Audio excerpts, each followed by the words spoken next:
Today in Guillermo's Cocina, I'm going to show you how to make red enchilada sauce. This is a Guajillo sauce. Guajillo.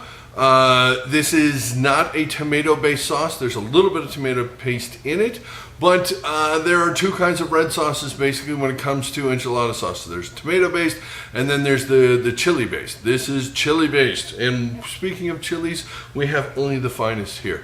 I've got all the ingredients basically sitting here that we need, except some water, and the tomato paste is sitting over there, but I'll just go over this super fast, see if you have this stuff. If you don't, you can go to the store and get it, or there's always a thing called Amazon. Don't know if you've heard of it, little startup, they probably need the business. But if you can't find anything anywhere else, sadly, there you go. If you don't happen to live where there's a Mexican grocery store, some of the stuff can get a little hard to find. Guajillo chilies, a little hard to find. They don't carry that at the regular grocery stores. So that's really hard. Anchos? Oh, forget about that. No way.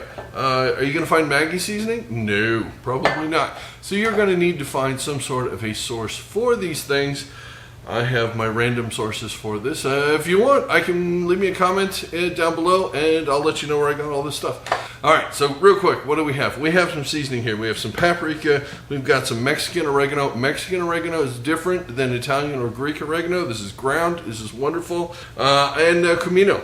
Not the El Camino. That's very different.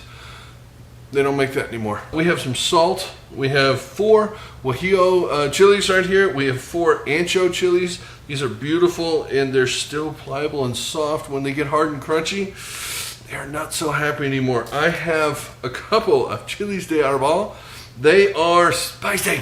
So we are going to make a medium heat, which takes 2 of these. If you want mild, half of one of these would be enough, or none at all. If you want hot, put 4 or 5 in. That's about it. These things are the ones that make your tongue numb. So they're lots of fun for that. Everyone loves that. It's a fun party trick. And like, why can't I feel my tongue? And then you laugh at them. What else do we have? We have 4 cloves of garlic right here and a white onion that is just basically sliced up and ready to go. We're going to put this in the pot. We're going to get over there and start cooking this whole thing. Meet you over there. To make our red enchilada sauce is pretty simple. We've got all of our dried chilies going into a large pot here. You want to get these in a layer on the bottom. This is over a medium heat. Let them sit for about a minute or so and soften up. Then you put your onions and your garlic in. I'm using a garlic press to get that all finely minced up, just so that it cooks off a little bit easier. Now I've got a teaspoon each of cumin, paprika, and Mexican oregano going in this. That's going to give it amazing flavor. We got a teaspoon of salt. Stir that around. We're toasting the spices in everything. Now I'm going to put water on top of this. I got 2 cups going down right now, a cup and a half, something like that, just to get everything juicy and started before, so you don't want to burn everything in there. Now I'm going to put just enough water to cover this. That's 3 cups right there. Now I have a teaspoon of Maggi Seasoning going in.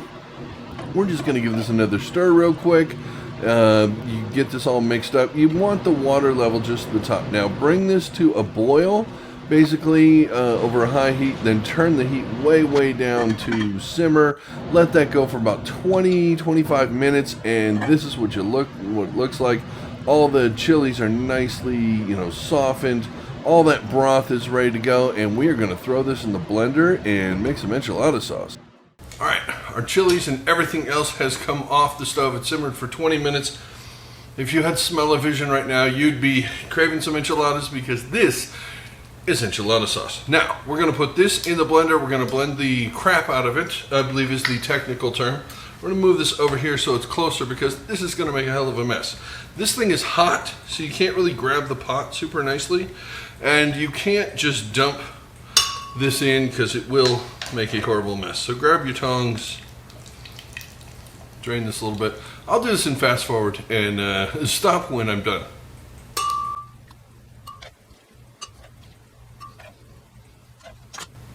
Okay, that's everything in there. The rest of this is pretty much just the liquid, which we can dump like that. Perfect. I'm going to set this aside. We still need this for the last step. Now we're going to need that in a second. All right, this is a glass jar, vessel, whatever it is. Hot things tend to build steam. Steam builds pressure. Pressure makes glass go boom. Take the top off of this thing and put a dish towel over it, just in case. I've never seen one explode. It may be an old wives' tale, but they got old for some, for a particular reason. It's by listening to stuff like this. So we're just gonna blend this up.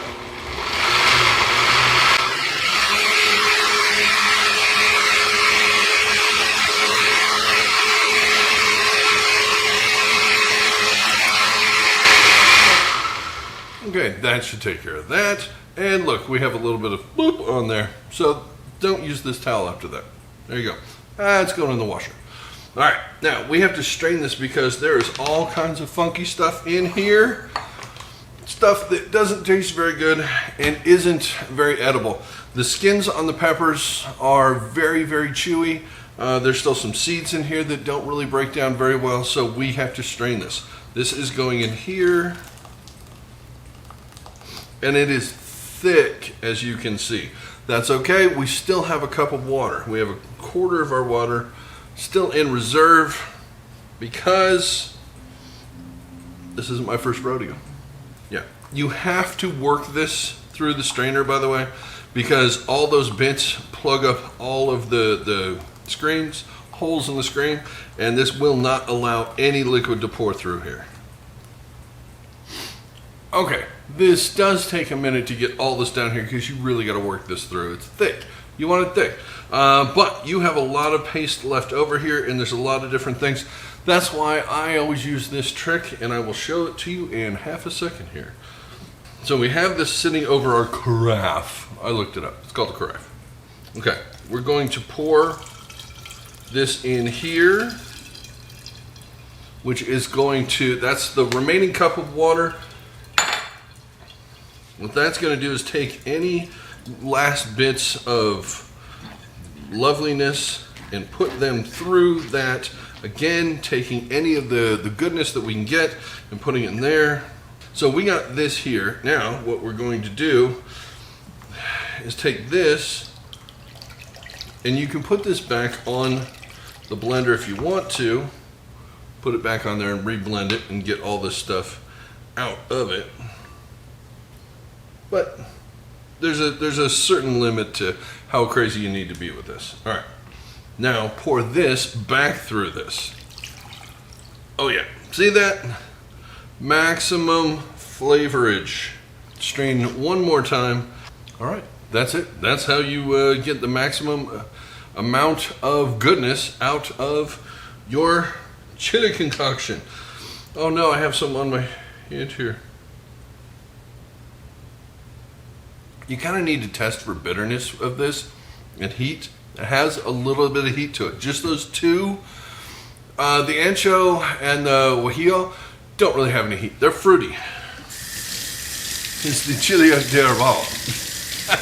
The Arbol chilies are the ones that will kill you. Okay, this looks like you have enchilada sauce. You don't yet. Final step, we have to put this on this pot again and fry it. Yes. We're going to heat some oil in our pot. I'm just going to wipe it out real fast. I'll meet you back over there and show you this, but we have to fry this before we can use this. You can't use it like this. I know, it's weird. Let's go. It's crazy, but we do have to fry this sauce. We got 3 tablespoons of vegetable oil. We want it smoking hot. Just make sure it's coating the bottom of the pan real good. Drop our strained sauce in here and fry this off like crazy. This is going to give it a wonderful texture. This is a critical step. Just cook this somewhere between 30 seconds and a minute and a half, depending on the consistency, the texture you want. That is about perfect for me right there. Now we're just going to put this in a bowl, and it is ready to use to make enchiladas or many, many other things. All right, here's our finished red enchilada sauce. This is, as you saw, pretty simple to make. If you can't find the chilies, again, I'll have links down there to places you might be able to find chilies. But this is a beautiful sauce. If you want it thicker, you just let it simmer longer. If you want it thinner, you put water in it. So that works. But this is a pretty good consistency. This will cool down and be much better. Right now, this is volcanic hot. I'm not going to put any bit of my body anywhere near that at the moment because it's really hot. Plus, it's enchilada sauce, and that's weird. But I'm going to be using this for something very special. I got another thing coming up today that I'm working on that I think is going to be on the main How to Cook channel. I will leave a link to that channel here if you want to go check that out. If you want to use this for enchiladas, you want to use it for all kinds of stuff. I usually put it in a squeeze bottle like this because if you're making a burrito or something like that, this is fantastic on top of that. Eggs, oh man. You know, if you're making like some sort of a chorizo, an egg taco, something like that, it's fantastic. So having a squeeze bottle in the fridge handy of this sauce is great. This doesn't last a terribly long time because it is all fresh ingredients, but the acidity level of this is pretty high, so it doesn't go bad super fast. You might get, a week and a half, 2 weeks out of it is usually about my comfort level. Yours might be different, but that is how you make a beautiful Guajillo and Ancho red enchilada sauce. Tip, by the way, if you find that your enchilada sauce is a little too bitter, you can do a couple of things, but only one of them. Don't go mixing this stuff up. A half a teaspoon of baking soda in this will take a lot of bitterness out of it. If you don't want to add sugar to it, if you want to add sugar to it, just add a little bit of sugar and keep going until you get it right. If you want to use something more natural that's not sugar, you can use agave. There you go. That's pretty simple. But don't use the combination of those. One or the other. That's it. There you go. Thanks for watching this video. If you have suggestions on what I should use this with, I'd love to hear that. And you can leave it in the comments down below. Thanks for watching this video, and hopefully I'll see you on the next one. Till then, have a good one. Bye.